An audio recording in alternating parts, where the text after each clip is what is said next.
Hey friends, this is part 2 of my video on how to make a mask. Check out part 1 if you haven't yet. All right, so I've sewn up my sides. So this we can put away for a second here. And one thing I did want to mention about these seams are going to be under a lot of stress because this is what our drawstring is going to go through. So make sure these are your best stitches ever. All right, so our nose wire channel, the very first thing we're gonna do is pick a side, any side, and we're gonna stitch just across here because this part's gonna sort of stay open when we make our little tunnel. All right, so next stop, this little seam here.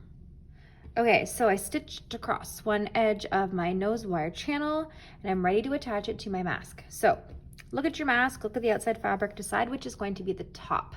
For my fabric, it doesn't really matter. I've decided that this is going to be the top. All right, I'm going to flip it over to the lining side. What we're basically going to do is attach this right up here. Now, you want this to be centered in the middle of your lining, and you want it to be as close to the top as possible. I'm going to put mine right there. And what you want to do is you want to pin all around that and make sure that all of your little bits are tucked in. So let's start pinning. This is going to be fiddly because it's little. Just do your best. This is actually when sewing this by hand might be easier than on the machine. When you're sewing by hand, you have a lot more control.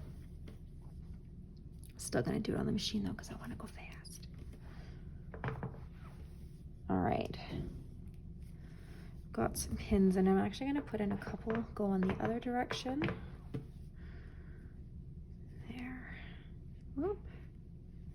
Just to make sure everything is really, really secure. Okay, so this is the side that we've already stitched. What we're going to do, I'm going to use a little pin to show you, is we're going to sew, starting in the top corner, we're going to go all the way across. We're going to stop, we're going to pivot, we're going to sew down here, and then go all the way across the bottom. We're sewing 3 sides of the rectangle.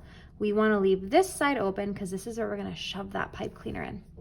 All right, let's go. All right, so I've sewn the 3 sides of my rectangle, leaving this side open, and I'm ready to use my pipe cleaner to make a nose wire.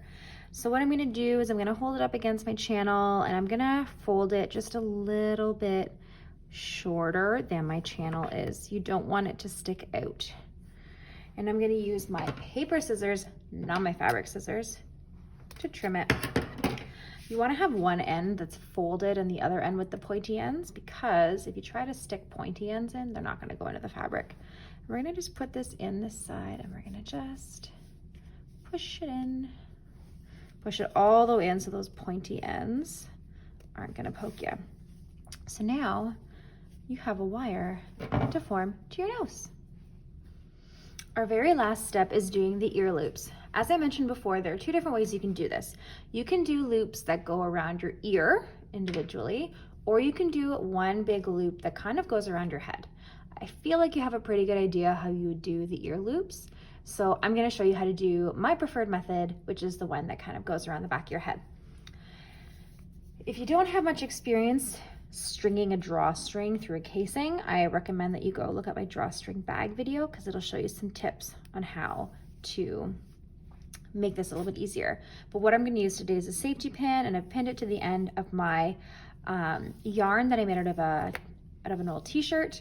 And I'm going to start from the top and I'm going to basically string it through here, pull it out the bottom, leave some space, string it from the bottom to the top, with a little bit of extra room here to do the tie. All right, here we go. All right, so you can see that I've got it strung through this side. I'm gonna pull a good amount of slack, stuck on this little seam from my old t-shirt. There. And now I'm gonna go up this way. So if you haven't done a drawstring before, basically what you're doing is using your thumb to push against the bottom of that safety pin, bunch it up, grab the top, and then sort of pull to wiggle. You have to be careful doing this though, because sometimes if you're not using a great safety pin, which I'm not today, the safety pin can open, and then you get stuck on the fabric and it's a pain in the butt. All right, I've pulled it through. Now here, you want to make sure that you've got a good loop at the bottom.